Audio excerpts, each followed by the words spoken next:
Hello everyone, welcome back to another episode of the Guild Wars 1 Let's Play. I hope you're having a lovely day. It's currently the 4th of July here in the United States, so if you are celebrating, I hope you blow off some fingers, as is American tradition.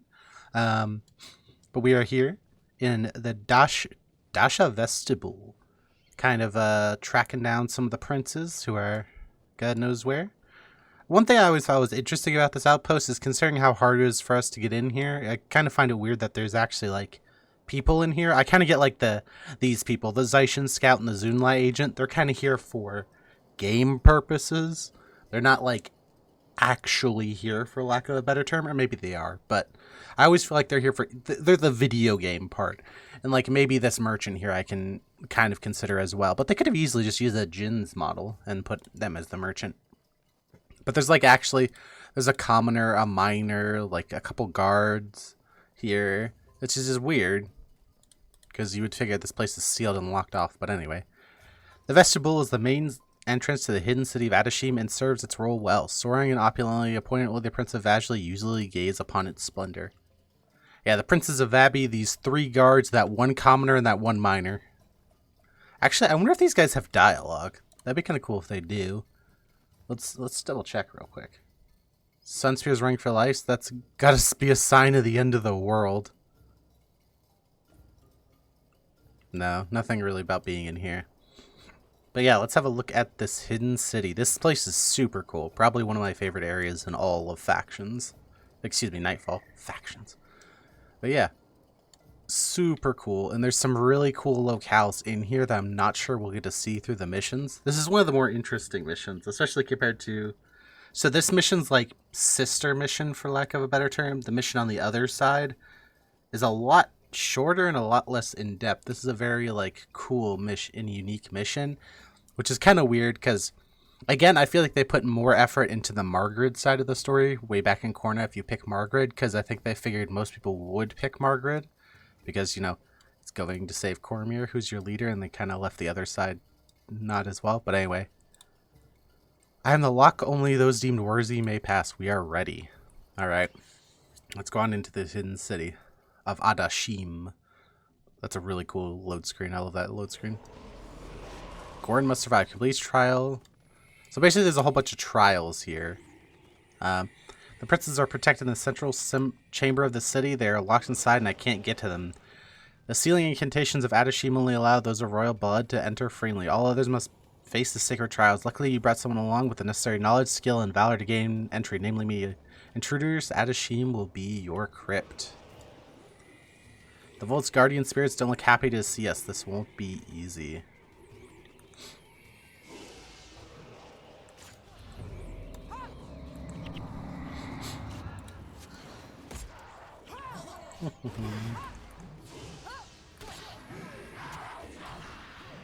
Yeah.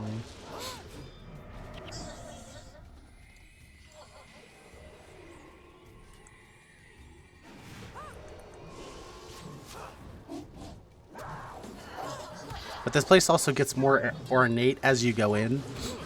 I think this is one of the last, this might actually be the last Defend X mission. Like, where you have an NPC who can't die with you. I think this might be like the last one of those in the game. Or I wouldn't be surprised. Defeat the Eternal Guardians to prevent the Trial of Eternity. So, this trial we get a whole bunch of negative debuffs basically. And the more of these guys we kill, the more debuffs go away. Which is always like a super weird game design in my opinion, because it's cool because it does make things easier as it goes along, which is kind of rewarding. But on the other hand, making stuff easier as it goes along means that the first time you run into a pack of these guys is the hardest, which, I don't know, doesn't feel right to me. But I'm looking around and I'm trying to find, there are traps here. Eternal Guardians. I thought these were a myth to scare off wannabe treasure hunters. This is bad. The city thinks we are enemies. Get ready. We'll have to take out these guardians to get through. I don't know. That's something weird about game design. It's very, very hard to do. To find a way to make stuff challenging. But ideally, you would want the challenge to get harder as you go along, right? Not start off hard and then get easy. I don't know. Maybe that's just my opinion. Maybe that's not right, but I feel like that's a better way to design. So here's a ruby key. Bonus, help Margaret collect the treasures of Ahdashim. We might actually do the bonus for this mission. I normally don't do bonuses for missions just because they're normally not like important. A lot of times they just waste time. But this is such a super cool area and I kind of want to show it off that I think I might make an exception here and just do it just because. Interestingly, it appears that all these guardians have their own leash range. Like how these ones aren't aggroed to us. So here's a sapphire chest of Ahdashim, so we need to go get a sapphire key and then come back.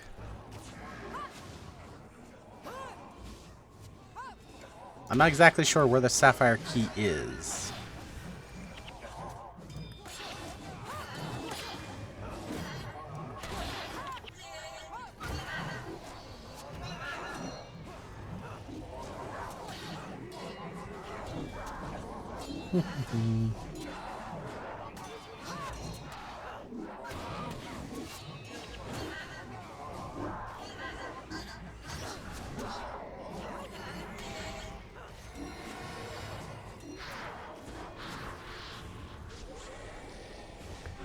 Alright, one more to go.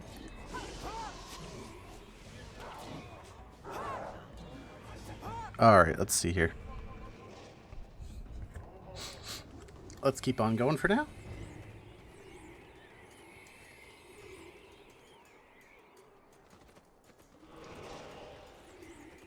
Oh, this is the door we eventually have to go through.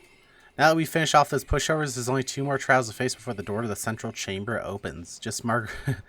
How do you know so much about this place, Lady Margaret? Just Margaret, please. I've done a lot of research on this place. Every Corsair's dream is plundering the hidden city of Ahdashim. Okay, just Margaret. Sigh, I give up. Let's keep moving. The doors in the other chambers should be open now, so we can go back this way and get into the other chambers. How do you know so much, Lady Margaret? It's just Margaret. Okay, just Margaret. Just pull up a little map here real quick.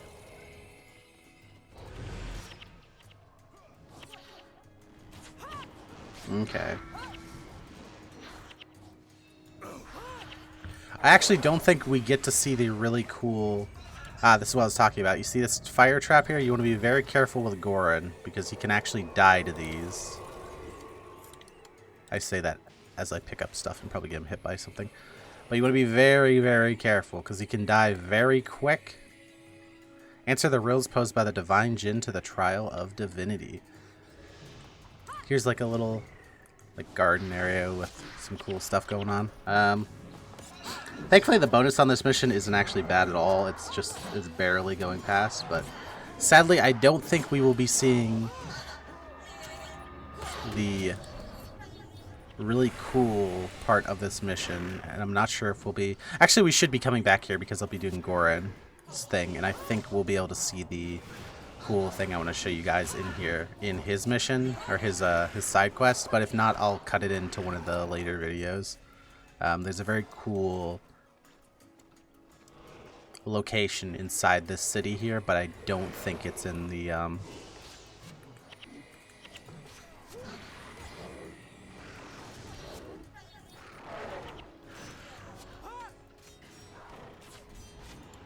in this version.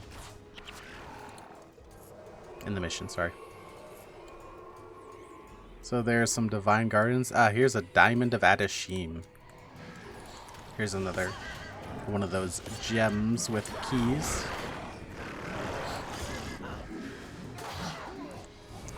But this mission's really cool because it's very much kind of like a traditional adventure. You know, with a forbidden city, or with an ancient city with traps and puzzles and treasure, and, you know, very cool, very Indiana Jonesy.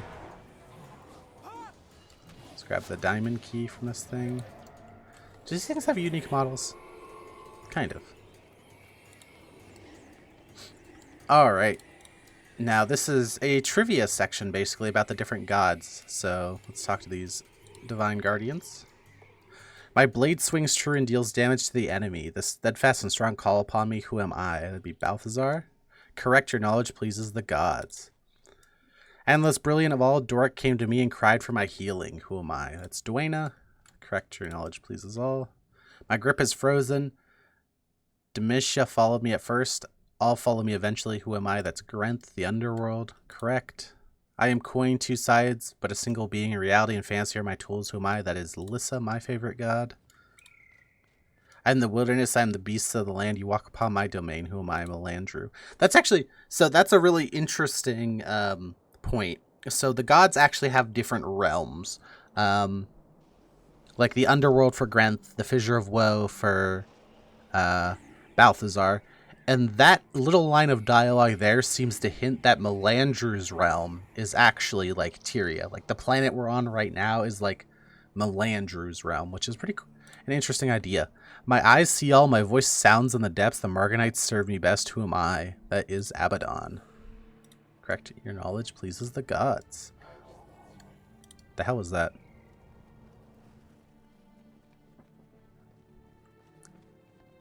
Diamond guarded chest of Ahdashim. I wonder if something will pop out of here whenever I open it. Who would have thunk it? Treasure of Ahdashim. I guess you don't actually get the treasures. I guess they just go in your inventory. Ooh, these things give a lot of dust. These Ruby Jin really hurt. They show off one of the fire elites that was very popular back in the day, and still to a degree some people still use it. Toughen up, big man. There's nothing a little absinthe won't take care of.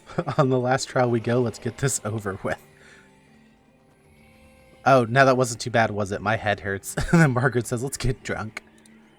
But, yeah, they use an elite called Searing Flames, which sets you on fire and then does a whole bunch of AoE damage if someone's set on fire.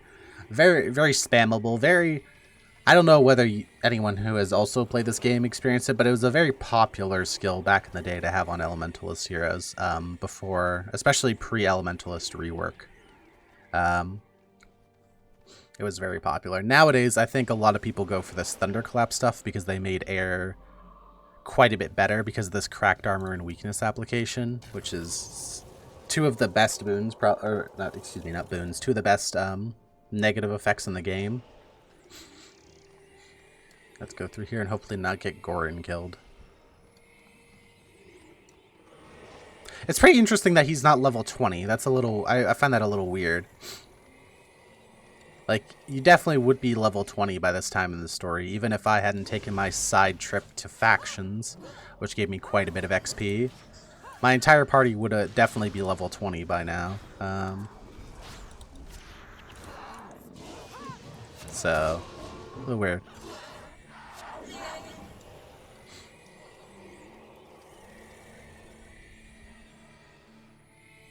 Here's the Sapphire Jin. And again, some traps up there, so you got to be very careful with Gorin to not run him through these and get him killed. I love these doors. They're really cool. Now we're going to like kind of a... I don't want to say outside the city, because outside the city technically isn't right. Everything here is the city, but we're going to like an outer like cave, I guess, of the cavern system. Yeah, it doesn't... That's really interesting. The coolest part about this place, they don't actually show off in the mission, now that I'm thinking about it. And it's probably one of the coolest views in all of Guild Wars. There's an event that comes along every year. I believe it's the anniversary. And one of the quests for the anniversary has you run to a whole bunch of cool side places in the game. And I feel like that's an awesome...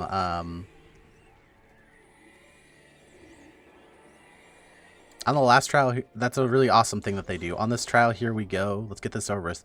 What are these number thingies? This must be the trial of the wisdom. Not many have made it this far. I don't know. The numbers are supposed to be the key. Nah, not math. I hate math. It makes my brain hurt more than the god tests. Poor Gorin.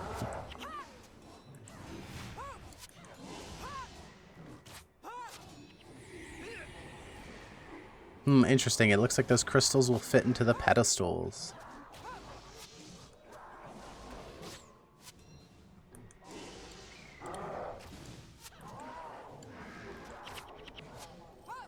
So you're probably going to see me do some silly stuff doing this because I have no idea how... I forget how you're supposed to do this stuff.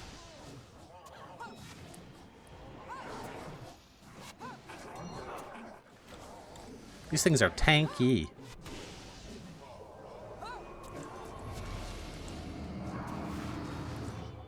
But yes, it's a math puzzle.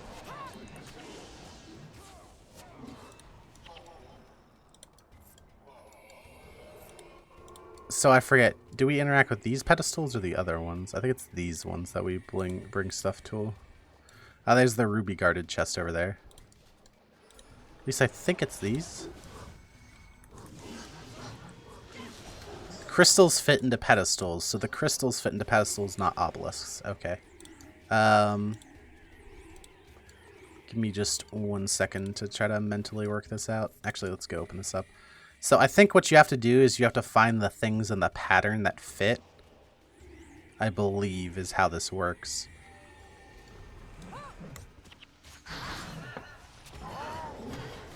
This is actually one of the harder, like, more interesting,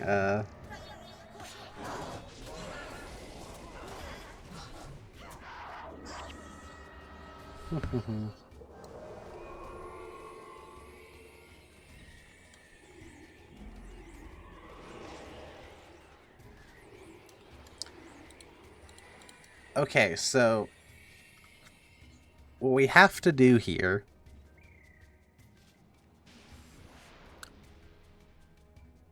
we have to use 2 of the pedestals whose numbers are divisible by the numbers on the obelisk.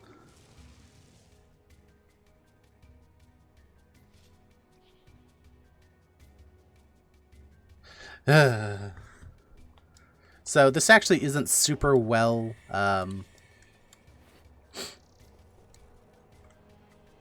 what's the word I'm looking for? Designed? I don't want to say designed. That's not true. This is a cool puzzle, but they give you like basically no hints on how the hell you're supposed to figure it out. So if you literally didn't go read the... Like, there's just a whole bunch of numbers here. What do the numbers actually mean? Like... So if we do 6 here, I think... okay, let me try to explain how this works so I think what they want you to do. So essentially how this works is I believe there's a correct answer that works with every one of these. Essentially. And what you're trying to do is light up those pedestals. So let's just pick a random one. Let's just pick 10. Yeah, so see, we put it in 10, so that lit up 5 and 2. Can we take this out? No, we cannot. Okay. So we have to then find a pedestal that lights up 3 and 7, I believe. But then how... Oh, okay, yeah. So essentially this is... These numbers over here, 2 of them multiplied together make up one of these numbers. And you essentially have to find which one matches. There are essentially no first answers that are wrong, but then you have to deduce then that this is how the puzzle works after putting the first one in. So because we put 10 in, we are left with 3 and 7, which means 21 is the other right answer. So the way to the inner sanctum is now open. So yeah, that is how that works, and that is weird. That is definitely like you borderline. I don't want to say it's impossible to figure out because I do actually get what they're going for there. But if you're too scared to put the first one in because you have no clue what's going on, like, you would never be able to figure out how it actually works. The door to the princes is now open. Should be. Let's hurry. The treasure, I mean the princes are waiting. I have a bad feeling about this. Excuse me. Oh god. No. Oh. Yeah, 50 damage a tick. That'll kill Goran pretty quick. He probably only has like 400 HP. Goran, please do not get hit by anything on the way through. Thank you. But yeah, that's a pretty cool puzzle, but again, kind of annoying to try to figure out how on earth it actually works.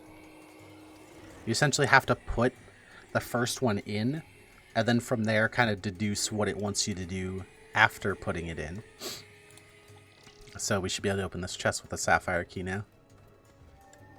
Yeah, you basically have to do very little to actually finish the side objective here, so might as well do it kind of thing.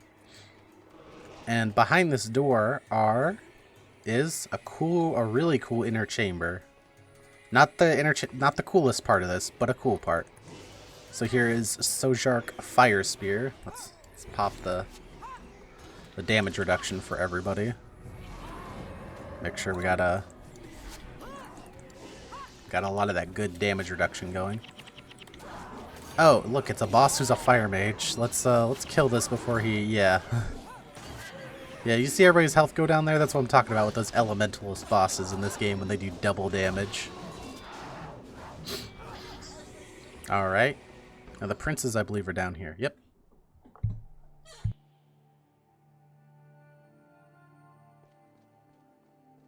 Princes, your people need you. Go away. We're safe here. What good is security when your people are suffering? And if we can get to you, can't Varish do the same? No, good point, Margaret. No, you're right.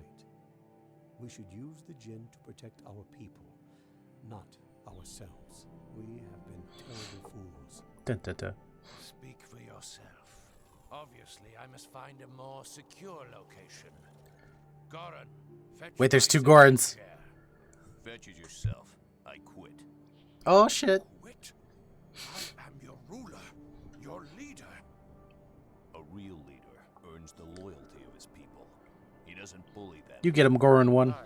I'll double your pay. Forget it. There's more to life than just money. What did you say? Don't ever say that I said that. It would cost me my reputation. What the? Oh. Oh, shit. What is that? Don't worry, we got two Gorans with us. It means we are too late. Nightfall has come to Alona. Dun, dun, dun!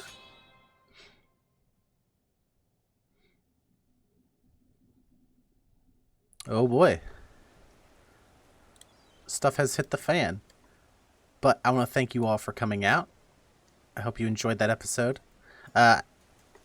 They kind of do a semi-poor bad of explaining this because it's kind of split up between two different path lines of the story. But as you saw there were only two princes. I did mention earlier that one of the three princes had decided that he was going to essentially fight instead of run off into his thing. But they don't actually explain that. So if you only do one part of the story one way or the other, it's kind of like, where's the other guy, or where are the other two guys and what happened to them kind of thing. It's a little weird. I get what they're going for with the split stories where they want you to go to different sides, but you kind of miss like parts of the story because Nightfall is more of like a singular flowing story, whereas in Factions it's split off pretty hard into the Luxon and Kurzix, and the stuff that happened on the Luxon and Kurzix side, not only was it generally mirrored so that you would get relatively the same experience, but the side stories and everything down there don't really matter in the large scope of things. It just teaches you more about the people that inhabit those areas. But anyway, I'll thank you all for coming out. I hope you have a great day. I will see you in the next one. Don't lose any fingers. Bye-bye.